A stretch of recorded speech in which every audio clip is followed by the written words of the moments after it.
तलबा व तालिबात Farooq foundation online school के ज़रिए यकसा निसाब के मुताबिक तालीम हासिल करें। अगर हमारी वीडियोस पसंद आएँ तो चैनल को सब्सक्राइब करें और दोस्तों के साथ शेयर करें और बेल आइकन को लाजमी प्रेस करें ताकि आने वाली नई तालीमी वीडियोस आपको मिल सकें। अस्सलाम वालेकुम बच्चों, उम्मीद है आप सब खैरियत से होंगे। बच्चों, ऑनलाइन स्कूल से आप मुकम्मल तालीम हासिल करके बोर्ड का इम्तहान बराए जमात नहमो दहम बेहतर तौर पर पास कर सकते हैं। आप अपनी उम्र और तालीम के मुताबिक मज़ीद तालीम हासिल करें। वालिदैन से फ़ोन या कंप्यूटर पर हमारी वीडियोस के ज़रिए तालीम हासिल करने की दरख्वास्त करें। रोज़ाना 1 से 2 घंटे ऑनलाइन पढ़ाई करें और जब आप स्कूल जाएंगे तो आपको मज़ीद किसी मदद की ज़रूरत नहीं होगी। इस तरह पढ़ाई करके अपना वक्त और वालिदैन के अखराजात में बचत कर सकते हैं। ऑनलाइन स्कूल की कोई फ़ीस नहीं है। आप जूम पर भी क्लासेस का फ़ायदा उठा सकेंगे। हर मजमून की मुकम्मल तालीमी वीडियोस मौजूद हैं। Students, I am taking all these contents of this chapter from the Punjab textbook board.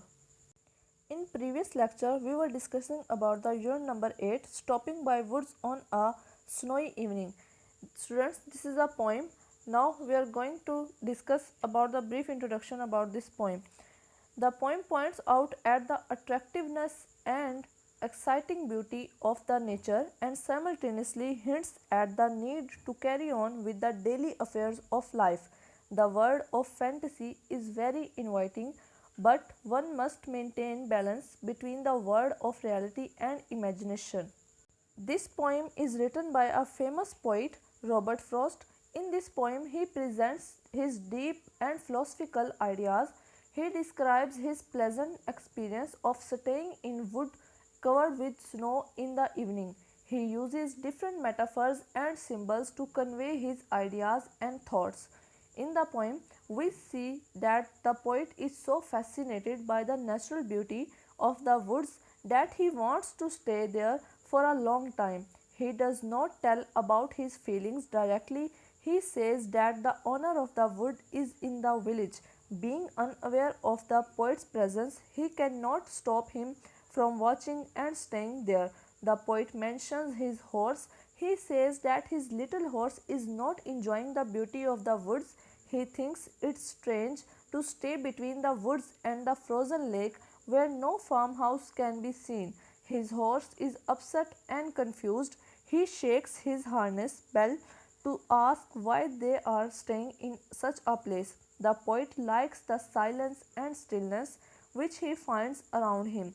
The only two sounds the poet is hearing are of the harness bell and the wind. In this atmosphere of silence and the darkness, the poet feels sleepy and wants to rest from his fatigues. But then the poet thinks about his commitment and restart his journey. The poet sets us thinking about the forces and mysteries of nature round us and the helplessness of man before them. So students, this was a brief introduction about this poem. Now we move on to the exercise. First one is glossary. In glossary there are some difficult words and their synonyms. First one is woods. Woods mean jungle, forest. Queer. Queer mean अजीब, strange. Harness. Gene भी जिसको हम कहते हैं control. Downy नरम तह वाला, soft. Flake गाले, very small loose mass of snow. Next question is comprehension. First question A, answer the following questions. So the first one is, who is the speaker in the poem? इस नज़म में जो बयान करने वाला है वो कौन है? The poet himself is the speaker in the poem. जो शायर है वो खुद ही से बात कर रहा है, खुद ही हम कलाम है. So the second question is, whom does the speaker refer to in the first stanza of the poem? नज़म के पहले बंद में शायर किसका जिक्र करता है? The person whom the speaker refers to in the first stanza is the owner of the woods. तो जो पहले स्टैंजा के अंदर वो जंगल के या फिर लकड़ियों के जो मालिक है उसका जिक्र कर रहा है. Next question number 3, why does the speaker stop on the darkest evening of the year? हम कलाम होने वाला यानी कि जो शायर जो है वो साल की तारीख शाम को क्यों क़याम करता है? It is, so the answer is, it is because he is fascinated by the natural beauty of the wood. वो इस वजह से कि जंगलात की कुदरती खूबसूरती जो है वो उसे बहुत खुशी दे रही है या मशहूर कर रही है। Next question number 4, why does the horse impatiently await the next move of his master. घोड़ा जो है वो अपने मालिक की अगली हरकत का बेसब्री से क्यों मुंतजिर है? सो the answer is the horse thinks it strange to stay at a place where no farmhouse can be seen. He is confused and afraid, so he impatiently awaits the next move of his master. घोड़ा ऐसी जगह रुकना अजीब ख्याल कर रहा है जहाँ पे ना तो कोई फार्म हाउस हो और ना ही कोई और शख्स हो, तो वो घबराया हुआ है और डरा हुआ है, लिहाजा वो अपने मालिक के अगले कदम का बेसब्री से इंतज़ार कर रहा है। Next question number 5, the speaker in the poem is captivated by the beauty of nature, why doesn't he stop for long to enjoy nature's beauty. इस नज़म में जो शायर है वो फितरत की खूबसूरती से मशहूर तो होता है, ठीक है, वो फितरत की खूबसूरती का देर तक लुत्फ़ उठाने के लिए क्यों नहीं रुकता? So the answer is the speaker does not stop for long to enjoy nature's beauty because he is to fulfil his promise, क्योंकि उसे अपने वादे को पूरा करना होता है। सो ये एक बात ये भी हमें बताती है, यहाँ पे एक इम्पोर्टेंट मोरल लेसन मिल रहा है हमें कि जहाँ पर आपको अपना वादा पूरा करना उसमें देर नहीं करनी चाहिए किसी भी किस्म की, चाहे आपके लिए उस वादे में देर करना आपके लिए खुशी का बायस हो, लेकिन आपको हमेशा अपने वादे को वक्त पर पूरा करना चाहिए। नेक्स्ट बेटा समरी है। समरी से मुराद वो चीज़ होती है जिसके अंदर आप पूरी की पूरा निचोड़ डाल देते हैं पूरे चैप्टर का या पूरी पोइम का। तो इस समरी के अंदर हमने पूरी की पूरी पोइम जो है उसका एक तरह से थीम बयान करना है या उसको मुख्तसर अल्फाज में बयान करना है। In this poem, the poet gives his thoughtful and philosophical ideas. We see that the poet is so much fascinated by the natural beauty of the woods that he does not want to depart from there. नज़म में शायर अपने फ़िक्र अंगेज़ और फ़लसफ़ाना ख़यालात पेश करता है। हम देखते हैं कि शायर जंगलात की खूबसूरती से इतना ज़्यादा मुतासिर है कि वो वहाँ से जाना नहीं चाहता। He says that the owner of the woods live in the village. He cannot know the poet stay in his woods. He mentions his horse which symbolizes his journey through this world. He tells that his little horse considers it strange to stay between the woods and the frozen lake where no farmhouse can be seen. वो कहता है कि जंगलात का मालिक गांव में रहता है, वो शायर के उसके जंगलात में क़याम के बारे में नहीं जान सकता। वो अपने घोड़े का जिक्र करता है जो उसके इस दुनिया में सफ़र की अलामत बनता है। वो बताता है कि उसका छोटा घोड़ा जंगलात और जमी हुई झील के दरमियान में रुकने को अजीब ख्याल करता है। It is darkest evening of the year and the horse is much confused and the upset. The horse shakes his harness to ask why they are staying there. The poet likes the silence and stillness around him. हाँ जी, वो बताता है कि उसका छोटा घोड़ा जो है जंगलात और जमी हुई झील के दरमियान रुकने को अजीब ख्याल करता है कि जहाँ पे कोई ना तो फार्म हाउस दिखाई दे रहा है और साल की तारीख तरीन शाम है और घोड़ा बहुत ज़्यादा घबराया हुआ है और परेशान है। घोड़ा ये पूछने के लिए अपनी जीन हिलाता है, यानी अपनी जो गर्दन में जो जीन बंधी हुई है उसको हिलाता है और वहाँ से घंटी बजती है कि वो वहाँ पर क्यों वकूफ़ पजीर है। शायर जो है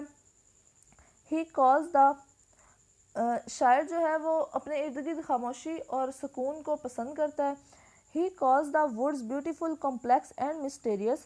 ही feels sleepy and wants to rest from his fatigue but just at that moment he thinks about his commitment and restart his journey. The poem sets us thinking about the forces and mysteries of nature and the helplessness of man before them. हाँ जी, शायर जो है जंगलात को खूबसूरत, पेचीदा और पुरस्कार करार देता है। वो नींद को महसूस करता है और अपनी थकावट से आराम करना चाहता है, लेकिन उसी लम्हे वो अपने वादों के बारे में सोचता है और अपना सफ़र दोबारा शुरू कर देता है। नज़म हमें फ़ितरत की ताकतों और पुरस्कार के बारे में, उनके सामने इंसान की बेबसी के बारे में सोचने में मसरूफ़ कर देती है कि इंसान जो है वो कुदरत के सामने कितना बेबस है, या उसे अपने जब वादे को पूरा करना होता है तो वो अपने आप को कितना हेल्पलेस महसूस करता है। स्टूडेंट्स, ये समरी जो है बेटा ये बहुत इम्पोर्टेंट होती है। हर पेपर में कोई ना कोई एक समरी जो है वो लाजमी आपने लिखनी होती है, ठीक है। तो इसलिए तमाम की तमाम समरीज जितनी भी हम पोइम्स की करेंगे आपने उनको अच्छे तरीके से याद करना है। ये समरी जो है ये इसमें पूरे के पूरे चैप्टर का निचोड़ होता है, तो ये समरी इम्पोर्टेंट होती है। Now move on to the next question B.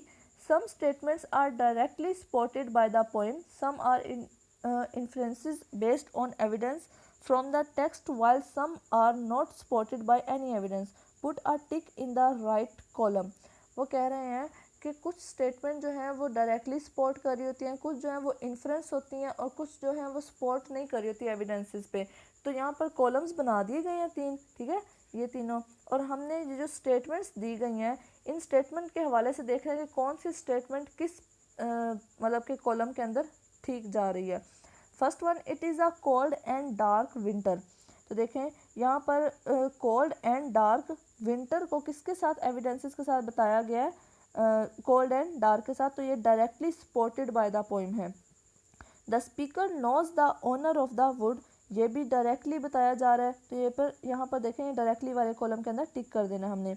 The speaker feels guilty about stopping in the wood, ये बेटा इन्फ्रेंस बेस है, यानी कि देखिए वहाँ पर डायरेक्टली नहीं बताया गया कि जो पोइट जो है वो गिल्टी महसूस कर रहा है वहाँ पर, बल्कि क्या इन्फ्रेंस बेस है, इस वजह से यहाँ पर टिक किया गया है। The speaker thinks about his commitment and restart his journey, बिल्कुल ये एक सिंपल लाइन है और डायरेक्टली सपोर्टेड पोइम के ज़रिए से है, तो यहाँ पर टिक लगाएंगे। The speaker is tired and wants to rest, ये देखें ये वाली जो है ये इन्फ्रेंस बेस्ड आ रही है, ठीक है। यहाँ पर कुछ एविडेंसेस हैं जिनके ज़रिए से हमें पता चल रहा है कि वो वहाँ पे रुकना चाह रहा है। The horse feels strange to stop unexpectedly, तो ये डायरेक्ट आ रहा है। The speaker appreciate the beauty of nature, ये इन्फ्रेंस है, ठीक है। Next question C, underline the words and phrases that depict clearly imagery in the poem. Alliteration, alliteration बेटा वो होता है वो वर्ड्स जो कि एक ही लाइन में साथ साथ आएँ और दोनों एक जैसी आवाज़ दे रहे हैं, वो एलिट्रेशन साउंड होता है। Alliteration refers to the repetition of the same consonant sound in words which are used closely together in the poem, किसी भी पोएम के अंदर कोई से 2 वर्ड्स जो कि इकट्ठे आएँ और इकट्ठे आने के बाद एक जैसी साउंड दें, वो एलिट्रेशन होती है। फॉर एग्जांपल हुज वुड्स, देखें हुज में W और वुड्स में W, ये दोनों सेम साउंड दे रहे हैं। हिज हाउस में H और H जो है सेम साउंड दे रहे हैं। Next one is imagery. What is imagery? Imagery is the construction of details used to create mental images in the mind of the reader through the visual sense as well as the sense of touch, smell, taste और sound. बेटा ये हम पहले भी कर चुके हैं कि शायर जो है वो ऐसे वर्ड्स इस्तेमाल करता है जिनको पढ़ने के बाद जो रीडर होता है यानी कि पढ़ने वाला शख्स जो है उसके जहन में खुद ब खुद वो है इमेज क्रिएट हो जाता है किसी भी चीज़ का। फॉर एग्ज़ाम्पल अगर वो जंगल का जिक्र कर रहा है या लेक का, जमी हुई लेक का वो उसका जिक्र कर रहा है या पहाड़ों का जिक्र करता है, तो अचानक ये वो वर्ड्स हैं जो कि इमेज क्रिएट कर रहे थे हमारे दिमाग में, हमें फ़ौरन से पता चल जाता है कि कैसा मंजर हो सकता है, ठीक है। तो ये हम पहले भी कर चुके हैं। विजुअल में huge trees in the thick and dark forest. Auditory के अंदर सुनने वाले में देखें द रस्टिंग ऑफ लीव्स, पत्तों की सरसराहट। Smell, scent of apples. Taste, sweet and juicy oranges. Touch, rugged and rough path. Next question number E, paraphrase the following. हम यहाँ पर कुछ लाइंस दी गई हैं, इनको हमने पैराफ्रेज की फॉर्म में लिखना है।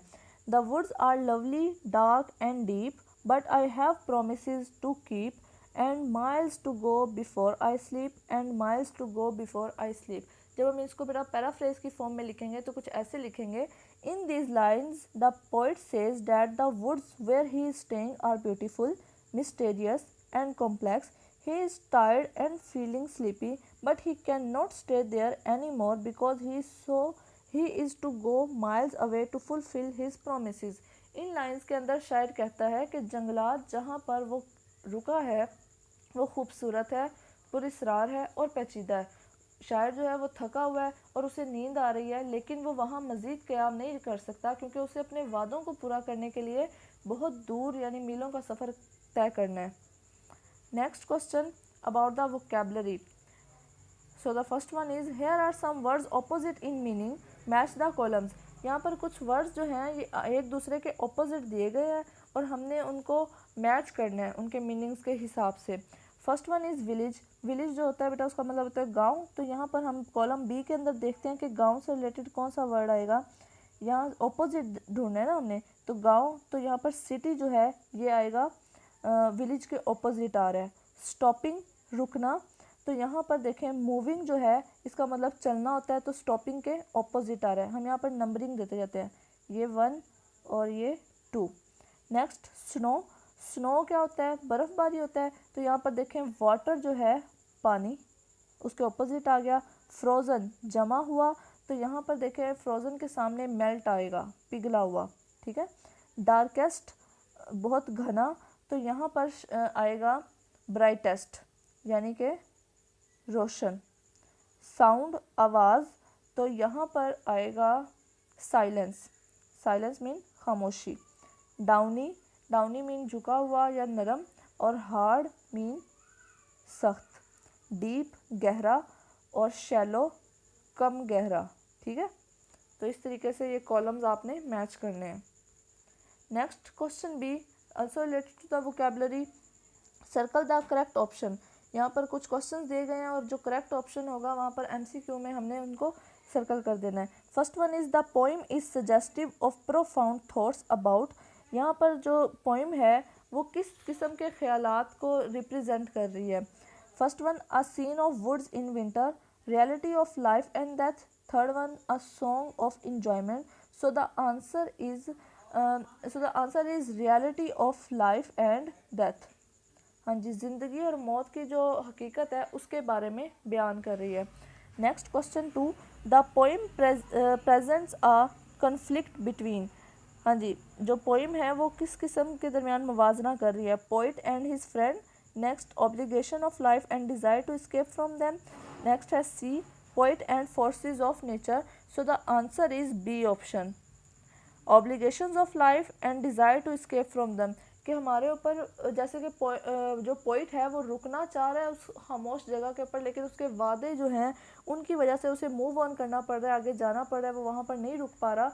इसी तरह बेटा हमारी ज़िंदगी के जो हमारी ऑब्लिगेशंस हैं, जो हमारे फ़राइज़ हैं, वो हमारी ज़रूरियात या हमारी ख्वाहिशात के आड़े आ जाते हैं। हमें अपने फ़र्ज़ को पूरा करने के लिए अपनी ख्वाहिशात को ख़त्म करना पड़ता है, ठीक है। नेक्स्ट है third question, after reading the poem we. हम इस पोइम को रीड करने के बाद क्या महसूस करते हैं। We feel fed up of life. Second है wish to sleep for a long time. C है get ready to face the challenge of life. So the answer is A, feel fed up of life, यानी कि हम ज़िंदगी की जो थकावट भरी जो ज़िंदगी है उससे थक चुके हैं। नेक्स्ट है 4, the poem conveys to us only. ये जो नज़म है ये हमें क्या पैगाम देती है। A surface meaning, profound thought, no meaning at all. तो यहाँ पर आएगा प्रोफाउंड थॉट। नेक्स्ट है dark woods symbolise.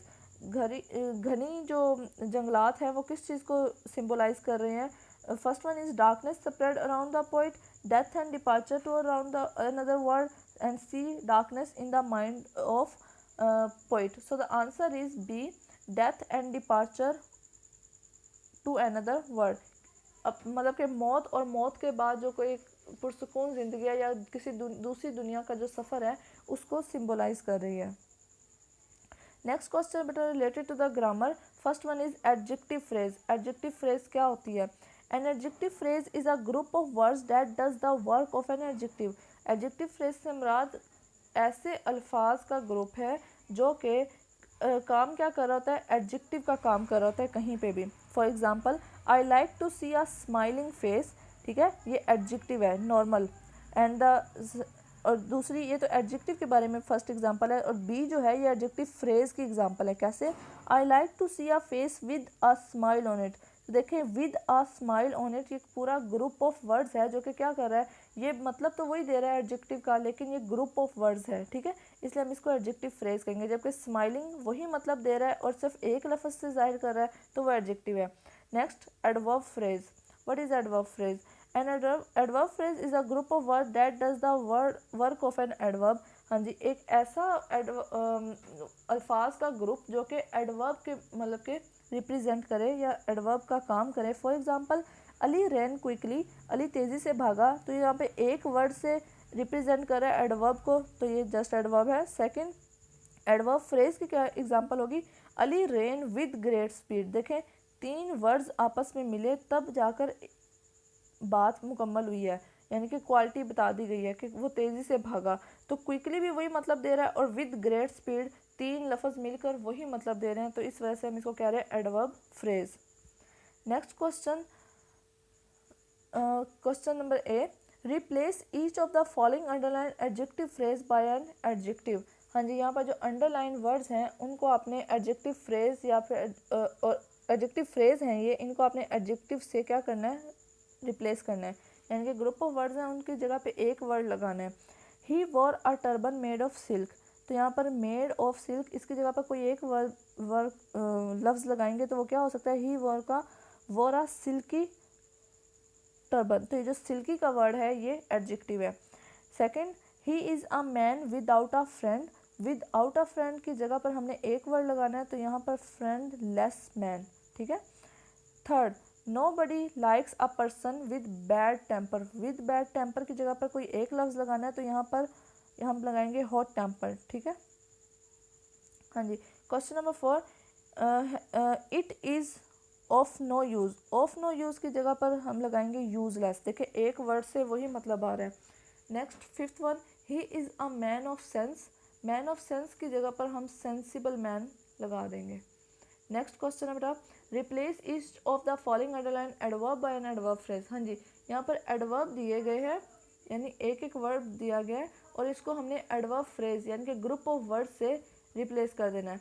First one is the pigeon flies swiftly, जो कबूतर है वो बहुत नरमी से उड़ रहे हैं, तो स्विफ्टली की जगह पर हम ग्रुप ऑफ वर्ड्स अगर लगाएंगे या एडवर्ब फ्रेज लगाएंगे तो क्या होगा, the pigeon flies with great speed.